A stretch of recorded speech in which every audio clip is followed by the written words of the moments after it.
Professeur Didier Raoult, que pensez-vous des informations contradictoires qui circulent sur le Covid et sur l'IHU?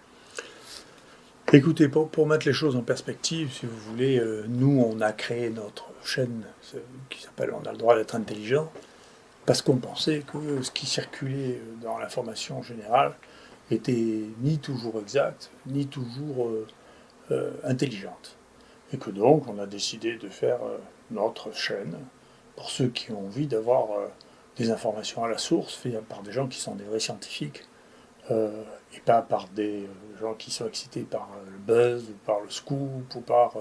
parce que tout ça ne tient pas à longue échéance, et que d'ailleurs, le journalisme n'est pas fait pour véhiculer des données qui tiennent à longue échéance, mais qui tiennent au jour le jour, comme leur nom l'indique.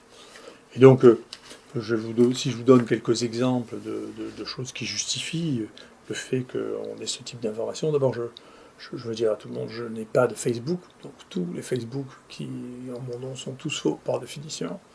Deuxièmement, c'est très intéressant parce que vous savez, j'ai déjà décrit les pieds nickelés qui font de la science, les Marx Brothers qui font de la science. Là, c'est Ri, Fifi et Loulou, les neveux de Donald qui font de la science, les petits jeunes. Je ne sais pas très bien de quoi ils parlent, et qui ont expliqué que dans notre première étude, où nous n'avons pas du tout étudié la mortalité, nous n'avons pas considéré que l'hydroxychloroquine changeait la mortalité, parce que personne n'est mort, ni dans le groupe chloroquine, ni dans l'autre, bien entendu, puisque l'objectif de ce travail était de regarder la durée du portage viral. Donc ça fait le buzz, parce que les journalistes ne vérifient rien du tout, parce que les gens disent, tenez, monsieur Raoult connaît, en pratique, si vous voulez, on en est à, je ne sais pas combien, 15 000 personnes qui ont été traitées par l'hydroxychloroquine en continu. On est en train de préparer 2 énormes travaux, l'un sur les gens traités en ambulatoire, plus de 11 000 personnes, l'autre sur les patients traités en hospitalisation, et sur les gens qui sont traités en ambulatoire, vous voyez, sur 11 234 personnes qui ont été traitées en ambulatoire, voilà, ça c'est la mortalité, ça c'est une personne. Et donc la mortalité concerne essentiellement les gens qui ont plus de 89 ans. D'accord, ça c'est tout en ambulatoire, et ça correspond à 1 pour 1000 des gens qui nous ont soignés ici. Donc on n'est pas prêt d'abandonner, on n'est pas prêt de changer. C'est pareil sur les gens qui sont passés en réanimation après être passés ici en ambulatoire et avoir reçu un traitement. Donc tout ceci est extrêmement faible. C'est de l'ordre de, au total, 0,2% pour les gens qui sont passés en réanimation. Donc tout ça n'est pas réel, on continue à faire notre travail. Le deuxième bruit qui circule, c'est que c'est en France qu'on aurait séquencé les premiers génomes de ce Covid. C'est pas vrai, bien sûr, c'est les Chinois qui ont fait ça à une vitesse folle. Et il y a un élément, mais je pense que le pays s'en est rendu compte, le président de la République s'en est rendu compte, et qu'il lance un programme d'équipement. La France est profondément sous-équipée. Elle était sous-équipée en termes de radiologie, ça m'a valu les foudres des radiologues quand j'ai dit ça, mais il suffit de regarder le niveau moyen d'équipement de la France à côté des pays riches, qui est beaucoup plus faible que les autres, et elle est très faiblement sous-équipée en séquenceurs. Moi, mon premier séquenceur automatique date de 1992. Et depuis, on n'a pas arrêté à chaque fois d'acheter les séquenceurs les plus nouveaux. Moi, mon ami, l'homme que je respecte le plus en Afrique, qui est Mouyembe, qui travaille sur Ebola à Kinshasa, a un séquenceur automatique et il séquence toutes les souches d'Ebola qu'il reçoit directement. Mais il y a plus de la moitié des CHU qui ont fait une enquête qui n'ont pas un séquenceur automatique. Donc l'état d'équipement de ce pays est pitoyable. Et donc, et si vous dites, nous, effectivement, on a séquencé tout ce qu'on pouvait séquencer, 30% des bactéries isolées une fois chez l'homme ont été pour la première fois séquencées ici, on séquence tout. Eh bien, il y avait une hostilité en France de la part de microbiologistes qui étaient déterminants dans les prises de décision contre la génomique, et c'est des choses qui se payent pendant des décennies. Donc il est temps de revenir, si vous voulez, à une véritable politique d'équipement. Le niveau des équipements scientifiques dans ce pays, dans le domaine biomédical, est beaucoup trop faible, et en particulier dans les CHU. J'espère que ça se corrigera. Moi, j'avais attiré l'attention il y a 20 ans sur le fait que le niveau d'équipement pour manipuler les bactéries pathogènes était indécent. C'est-à-dire que les gens cultivaient les bacilles tuberculeux sur les paillasses ordinaires. On avait des infections dans la tuberculose du personnel technique. Ça a changé. C'est une des choses qui a été appliquée après le programme que j'avais fait. Le niveau d'équipement de ce pays, et si vous vous rendez compte que vous n'arrivez pas à faire ce qu'on fait à Kinshasa, il faut commencer à vous poser des questions quand même. Donc il est temps de jaillir sur la technique parce que les modifications majeures que nous avons eues sur la prise en charge sont venues, de molécules anciennes, dont l'hydroxychloroquine, dont les antibiotiques, peut-être d'autres comme l'ivermectine, peut-être la cyclosporine, et pas de médicaments nouveaux, et de technologies nouvelles. Comment on détecte la baisse de l'oxygène, comment on détecte les troubles cardiaques, comment on détecte les troubles de la respiration. Ça, c'est de la technologie, et comment on fait de la séquence extrêmement rapidement. Voilà, donc, encore une fois, il faut être attentif. Si nous faisons, une émission hebdomadaire, c'est justement pour essayer de transmettre des choses que nous voyons, que nous analysons. Je rappelle que c'est nous qui publions le plus de très très loin sur le Covid en France, très loin. Donc, les données scientifiques, les autres, je ne veux pas nommer les collègues, mais ils en sont à publier 2 ou 3 fois leurs mêmes études dans des journaux différents. Si vous voulez, on n'est pas là, on n'a même pas publié tout ce qu'on a. On a des difficultés, tellement de données qu'on n'avait pas tous les publiés. Donc, il faut faire attention de ne pas s'emballer à chaque fois qu'il y a un gamin qui dit « Regardez, M. Raoult a dit une bêtise ». Et puis, de toute manière, le sens de la lutte contre cette maladie, c'est pas que j'ai dit ou pas dit une bêtise. Le principe, c'est est-ce qu'on s'organise, est-ce qu'on soigne les gens, est-ce qu'on s'en occupe, est-ce que les décisions sont prises de manière idéologique ou est-ce qu'elles sont prises d'une manière qui est rationnelle, médicale. Et c'est la seule chose qui compte. Voilà. Concernant les variants, qu'est-ce qui explique leur émergence ? Alors, vous voyez sur cette image-là, nous avons représenté, voilà, ça c'est une des protéines très très importantes, qu'on appelle Spike, avec une zone RBD qui est la zone qui vient se coller sur la cellule pour rentrer. C'est la zone sur laquelle les anticorps ou l'immunité vient se mettre. Et donc, vous voyez, on a mis ici toutes les mutations qui sont apparues dans cette zone et qui posent des problèmes, d'une part sur l'activité elle-même du virus et éventuellement sur sa résistance à l'immunité naturelle et peut-être à l'immunité vaccinale. Donc c'est le point chaud de ce virus qui est un point extrêmement important. Alors qu'est-ce qui s'est passé pour les mutants ? Il y a 2 choses, comme j'ai dit, je vous suggère de regarder le séminaire qui a été fait ici chez nous sur le vison pour vous expliquer pourquoi ça s'est passé et comment ça s'est passé, comment c'était en partie évitable, ou au moins ça aurait pu être arrêté plus tôt, puisqu'on a su qu'il y avait une épidémie chez les visons en juin. Et d'autre part, l'autre chose qui est apparue, qui est très intéressante, ça c'est un papier du New England Journal of Medicine, c'est que le remdesivir est un médicament qui est mutagène chez ce virus. C'est-à-dire qu'il introduit des mutations dans ce virus. Et donc, si vous associez... Donc, quoi qu'on raconte, ça ne marche pas. La preuve, ça ne marche pas. Pour savoir si ça ne marche pas, il faut avoir des gens qui ont des virémies chroniques, vous voyez, comme dans le sida ou dans les hépatites. Alors là, si vous mettez... Vous n'avez pas besoin de faire des études en double aveugle. Vous mettez l'antiviral. Si ça marche, vous n'avez plus de virus. Voilà. C'est ce qu'on appelle les charges virales. Il n'y a plus de virus. Mais dans cette situation, pour le virus Covid, on n'a pas ça. Généralement, on fait le virus dans le nez, et puis il peut y avoir des réservoirs mal atteints par les traitements, il peut y avoir des gens chez qui ça coule. C'est un peu plus compliqué. Mais il y a des situations dans lesquelles on a le virus qui persiste comme ça, c'est les gens qui ont des grandes immunodépressions.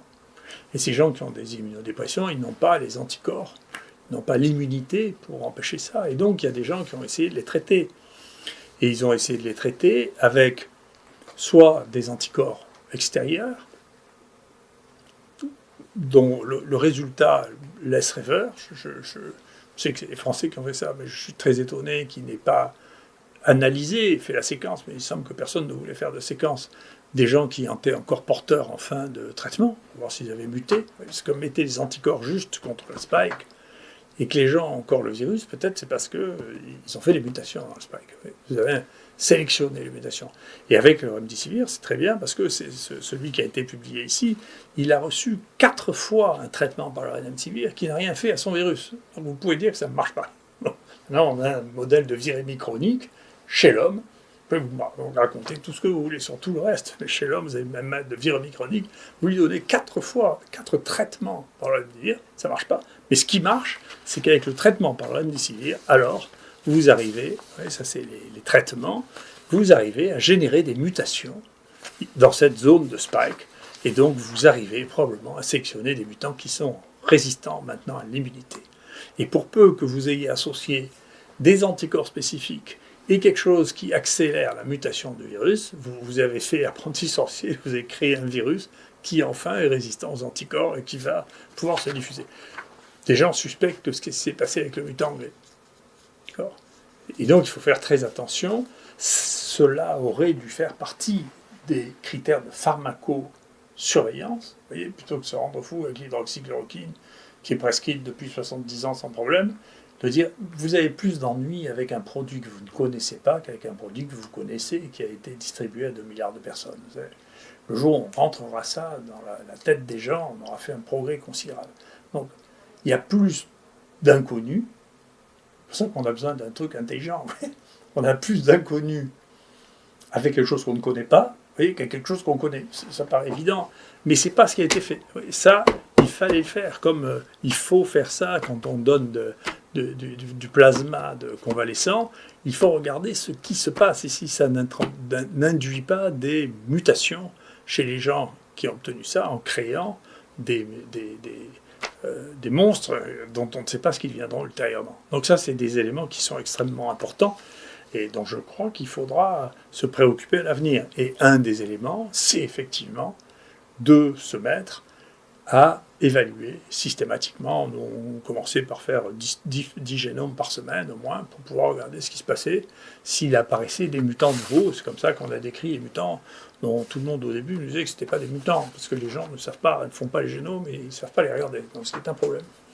Donc nous, on est en plein mutant 4 pour lequel on a fait là aussi ce qu'on appelle le VARC4. On a fait un test diagnostique qui permet de dire que c'est ça. Il fait encore peut-être 80% des cas que nous avons, quelques autres, et puis bien sûr, avec ce mutant anglais qui est arrivé, sont arrivés des gens qui venaient d'Angleterre. Ce qui est très important, ce qui est une réflexion sur la quarantaine. Moi, j'avais proposé de faire une quarantaine biologique d'un papier que j'ai signé d'ailleurs avec le directeur général de la santé, disant il faut faire 2 tests à 7 jours d'intervalle pour savoir si quelqu'un n'est pas contagieux. Parce que quand elle arrive directement, il peut être négatif. Et donc c'est arrivé avec les gens qui sont arrivés d'Angleterre. Leurs 2 premiers tests étaient négatifs, puis ils sont revenus. Il s'est passé toutes sortes d'événements parce que c'était entre Noël et le jour de l'an. Et qu'ils sont revenus juste avant la fermeture de la frontière avec l'Angleterre. Et du coup, effectivement, on a une dizaine de gens qui sont positifs. Mais à cette occasion-là, bien sûr, on a fait le génome. Et puis, on a mis au point une technique qui est maintenant, qu'on va mettre en ligne, que tout le monde pourra reprendre avec une PCR et une sonde, ce qui permet d'avoir ce qu'il y a de plus sensible dans ce que l'on connaît actuellement pour détecter le virus. Après, on pourra toujours le séquencer, mais l'association de sondes avec des amorces permet d'avoir quelque chose de beaucoup plus spécifique et de beaucoup plus sensible. Et du coup, on a retesté les gens qui étaient arrivés depuis début janvier pour diagnostic et qui n'étaient pas le 4, celui qui circule le plus. Et dedans, on a trouvé 2 Libanais. Et on sait qu'au Liban, maintenant, il y en a qui a beaucoup circulé. On a trouvé quelqu'un qui est allé passer les fêtes à Dubaï. D'accord ? Et on a trouvé 2 autres sur lesquels on est en train d'essayer de tracer la source de la contamination. Bien sûr, on a transmis ça à nos autorités et on a mis à la disposition de tous ceux qui le souhaitent les amorces et les sondes qu'on a mis au point, dont on est très content et dont on donnera les résultats complets de l'évaluation très rapidement. On est en train d'écrire ce papier rapidement. Donc, encore une fois, les outils sont beaucoup plus importants que les verbiages. Donc, il faut avoir des outils, il faut analyser les choses. Quand on est dans une situation inconnue, il faut essayer d'augmenter sa connaissance plutôt que de dire des bêtises. Là, c'était une autre bêtise Alors, je me fiche un peu de ce que les gens racontent, mais enfin j'étais ennuyé que la Société de pathologie infectieuse de langue française me traite de charlatan, et du coup ils font des questions-réponses sur leur site, et je ne sais pas si c'est Riri, Fifi et Loulou qui répondent là aussi, mais il y a quelqu'un qui leur a dit, est-ce que l'ARN messager du vaccin peut être transformé en ADN et intégré dans le génome? Ils ont dit, mais non, c'est impossible, puisque on sait très bien qu'il y a un flux continu ADN, ARN et protéines chez les hommes, et il n'y a pas de transcriptase inverse comme les virus, ce qu'il faut. Et on sait ça depuis 1989, c'est-à-dire que ça fait 32 ans qu'il y a une réponse à ça, que les gens qui répondent sur la SPIF ne connaissent pas. Donc il faut faire attention. L'autorité ne donne pas la connaissance. La connaissance, c'est la connaissance. On fait la bibliographie, on sait de quoi on parle. Pour quand les gens posent des questions, on leur répond des bêtises. C'est Riri, Fifi et Loulou font de la science. Hein. Donc on aura tout vu. Maintenant, c'est une autre étape, vous voyez. Et c'est Riri, Fifi et Loulou aussi qui analysent mes études pour dire qu'il n'y a pas de mort il n'y a pas de bénéfice sur la mort dans une étude où il n'y avait aucun mort dans aucun des bras. Ce qui est vrai, il n'y a aucun bénéfice sur la mort et pas de mort du tout. Donc tout ça est ridicule. C'est pas très grave, moi personnellement, ça m'indiffère.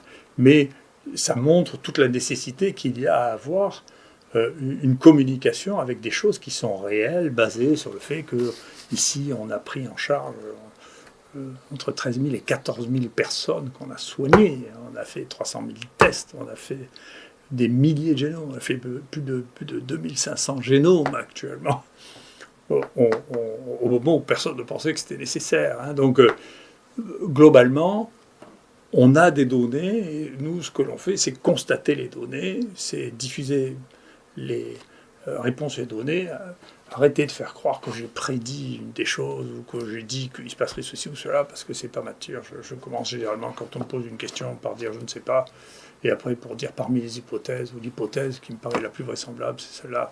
C'est ce que j'enseigne à mes étudiants depuis 40 ans. Je ne vais pas changer à moins de devenir gâteux. Voilà. Merci beaucoup.